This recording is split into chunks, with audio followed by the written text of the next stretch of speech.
Vamos continuar o desenvolvimento da nossa pizzaria. Então, aqui no codeshow/qpizza no GitHub, temos o repositório do projeto. Nos vídeos anteriores, a gente viu como criar o projeto, iniciar ele no Gitpod, e a gente viu como colocar os recursos web, tanto dinâmicos como os estáticos. Então, agora, para a gente ter nossa aplicação com arquitetura inicial, a gente só precisa ter o banco de dados. Então, acredito que qualquer aplicação moderna hoje vai armazenar as informações das pizzas, dos pedidos, dos menus, etc., em um banco de dados. Okay? Então vamos começar adicionando esse recurso na nossa aplicação. Já tenho aqui o meu Gitpod iniciado, que tem mais os links que eu adicionei aqui no README, e vou colocar aqui no diretório da API com o comando cd qpizza API. Lembrando que a gente vai trabalhar primeiro esse módulo da API, primeiro vamos pensar mais no back-end para a gente ter alguns dados iniciais, para depois a gente começar a brincar com as telinhas, okay? E a experiência do usuário de uma maneira mais completa. Então aqui no cd qpizza eu vou adicionar o módulo do DataSource, a extensão do Quarkus do DataSource, que se chama Agroal, não é lógico, né? É um nome um pouco estranho, mas é assim que se chama. Então, Quarkus ext add agroal. Então, isso vai adicionar o suporte a DataSource JDBC no nosso projeto Quarkus.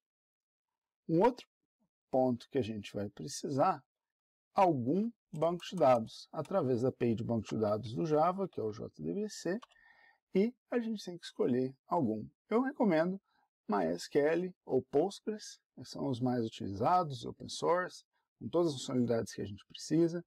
A gente vai brincar primeiro com MySQL, mas nada impede de usar o Postgres da mesma maneira. Tudo aqui funciona muito parecido, independente do banco de dados. Eu vou colocar aqui a extensão do MySQL, e aí a gente já tem o DataSource disponível na nossa aplicação.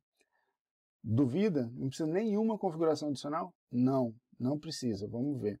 Como que a gente pode criar um recurso aqui para verificar se essa requisição está vindo ok?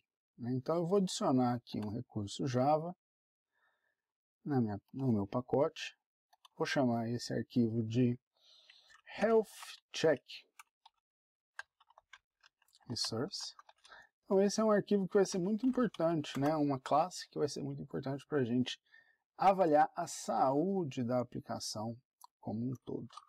Então eu vou colocar aqui um método no caminho, e aí vamos dizer em /health, e um método get que retorne um objeto com essas informações de saúde. Então eu vou colocar aqui um map de string para string.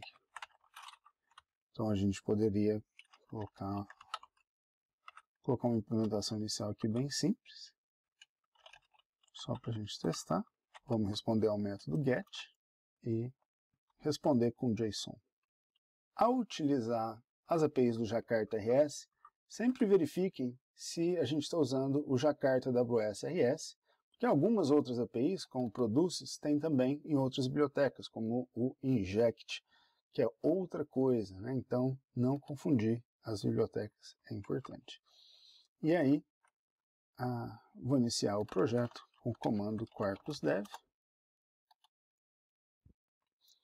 E olha que interessante, aqui o serviço de desenvolvimento, né, como a gente está subindo no ambiente de desenvolvimento, ele já está subindo uma imagem do Docker do banco de dados MySQL para ser o meu DataSource. Então, como eu adicionei o módulo de DataSource e adicionei o módulo do MySQL, ele automaticamente vai subir esse banco de dados para mim, né? Aqui ele até mostra o endereço, a gente vai ver depois como controlar esse endereço, e a nossa API já vai estar lá disponível. Então, se eu acessar aqui em /health, eu acho que eu coloquei em /API/health, exatamente. Então aqui em /API/health, porque aqui nos resources a gente colocou todo mundo que é dinâmico embaixo de /API, com essa configuração do path, e aí está aí o nosso recurso. Então, ao invés de criar isso assim diretamente, eu vou simplesmente adicionar uma variável. Então, vou chamar isso aqui de result. Vou chamar isso aqui de status. Ok?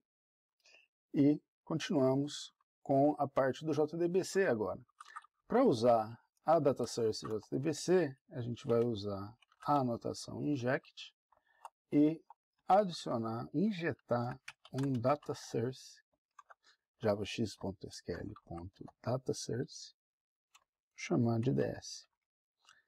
Então, aqui, esse data source que foi criado automaticamente já vai ser injetado pelo container, né, já vai ser conhecido pelo container, uma vez que ele criou, e adicionar aqui essa conexão para a gente.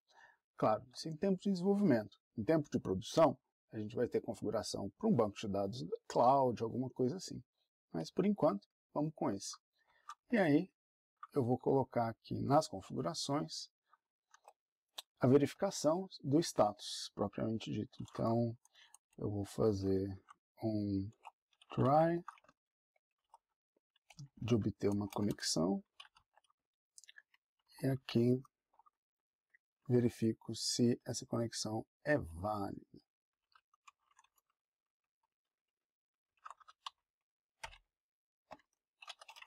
Então, se a conexão is valid, eu dou um timeout, vamos dizer, por exemplo, 15 segundos. Vamos ser generoso por enquanto. Aí, eu vou colocar o status valid ou else o status invalid.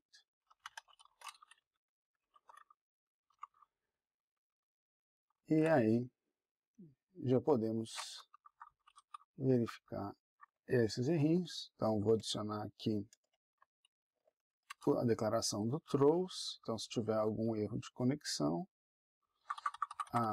ele vai lançar uma exceção. E aí, vou deixar a cargo de vocês, se vocês querem lançar, capturar a exceção, mapear a exceção, aí depende de cada projeto. Por enquanto, eu acho que assim tá ok. E aí, vou abrir de novo o nosso Health Check. Aqui em Ports vai ter o linkzinho fácil para a nossa porta 80. E API Health. Então aí, a gente já pode ver que a nossa conexão está válida.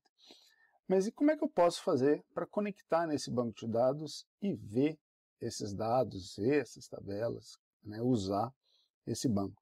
Por padrão, ele vai subir com uma porta aleatória, né, um nome de banco que a gente não está vendo qual é. Então, vamos ver no Quarkus all config. Lembrem sempre dessa busca, esse all configuration options, quarkus.io/guides/all config, sempre ajuda a ver essas opções. Então, vou procurar aqui na seção do data source. Ou também, né, uma outra maneira é buscar Quarkus Data Source. Tem uma documentação muito legal sobre Data Source JDBC. E também, para quem se interessar mais sobre esse esquema de subir os containers automaticamente, a gente tem em Quarkus Dev Services, é o nome desse mecanismo que sobe o container de teste, não só para banco de dados, mas para fila de mensagens e qualquer outro recurso que a sua aplicação precise. Então, é uma facilidade aí para o Quarkus em tempo de desenvolvimento. Então, vou pegar aqui, por exemplo, aqui na documentação do Data Sources, vai ter mais fácil essa documentação. Então, vou colocar aqui Quarkus Data Source dbKind, username e password, e já vou setar o banco. Lá naquele resources metainf, eu vou querer fazer uma configuração agora apenas de desenvolvimento. Então vou criar aqui um novo arquivo chamado application.dev.properties. Isso já vai ser lido pelo Quarkus apenas quando subir com esse profile dev. Dessa maneira a gente não impacta o ambiente de produção. Então vou colocar aqui o nosso kind MySQL e eu vou querer o usuário admin e a senha aqui do banco de desenvolvimento vai ser masterkey123, por exemplo. E agora eu vou reiniciar o servidor e a gente vai ver que ele vai subir com essa configuração. Okay? E além dessa configuração do Data Source em si, eu vou pegar na configuração do Dev Services do Data Source. E aqui a gente coloca a porta, nome do banco, comandos e coisas assim. Então eu vou colocar só o nome da porta e o nome do banco, por enquanto. O número da porta, né, vou usar 3306, e o nome do banco eu vou usar Kepizza, por exemplo. E aí temos as propriedades que a gente precisa. Vou subir o Quarkus Dev e já vou começar aqui numa outra janela a possibilidade de abrir um banco de dados já apontando para essa porta com esse usuário e essa senha. Então, MySQL com o usuário admin com a senha. Eu não vou colocar aqui a senha direto, porque não é muito seguro. A porta 3306 já é o padrão, então não preciso colocar. E o banco de dados Kepizza. Eu acredito que o -h o endereço local. Não está instalado, então vou instalar o pacote com o comando sudo install package MySQL client, eu acredito que seja o nome.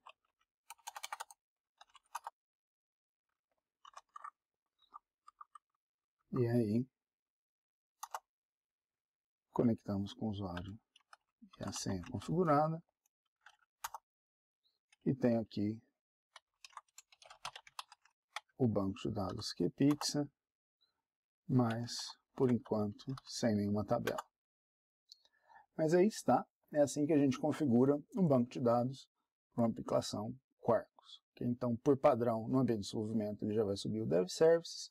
A gente pode usar essas configurações para ajustar o acesso ao banco e isso só vai valer para o ambiente de dev. No ambiente de produção, a gente configura a URL e os dados como está descrito aqui nas opções de configuração do Data Source e na documentação de Data Sources do Quarkus. Okay? Então, vale a pena conferir esses recursos para quando vocês quiserem aprender mais sobre Data Sources, mas por aqui a gente já tem o banco pronto para usar e um Health Check Resource básico e bem inicial, mas para dar a ideia de como a gente pode conectar com esse banco de dados. Aqui o try, né, dentro do bloco aqui do try, como essa conexão está aqui, ela já vai ser fechada automaticamente quando esse bloco acabar.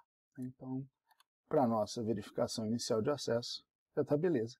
No próximo vídeo, a gente vai ver como criar as nossas classes, né, de entidade que representem as tabelas do banco e o nosso modelo do sistema de pizzas. Até lá! Espero que você tenha gostado desse vídeo e obrigado por participar do Code Show com a gente. É um prazer estar aqui com vocês. E se você quiser continuar comigo, com o Theo Calvo, com o Bruno e muitos outros autores incríveis, eu vou sugerir para vocês continuar essa conversa lá na Linux Tips. Na Linux Tips a gente tem treinamentos e atividades de capacitação de todo tipo que com certeza você vai encontrar o caminho para o seu próximo passo na carreira. A gente tem todo tipo de trilha de tecnologia, de engenharia de plataforma, programação, cloud, o que você quiser.